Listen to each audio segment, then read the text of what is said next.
அறிவோம் ஆன்மீக நாமம் அன்பர்களுக்கு என்னுடைய பணிவான வணக்கம். தைப்பூச விழாவிற்காக முருகனுக்காக சமர்ப்பிக்கப்படும் என்னுடைய இரண்டாவது பாடல் அள்ளி கொடுப்பதில். அள்ளி கொடுப்பதில் வல்லமை பெற்றவன் அப்பன் பழனியப்பன். அள்ளி கொடுப்பதில் வல்லமை பெற்றவன் அப்பன் பழனியப்பன்.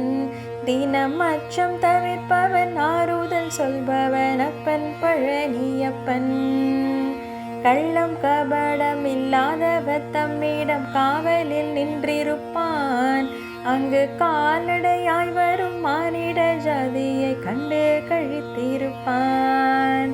துள்ளி வரும் வடிவேலுக்கு மேலொரு ஜோதி பிளம்பும் உண்டோ? அந்த சுப்பையன் போலொரு அற்புத தெய்வத்தை சொல்ல மொழியும் உண்டோ? சொல்ல மொழியும் உண்டோ? சொல்ல மொழியும் உண்டோ?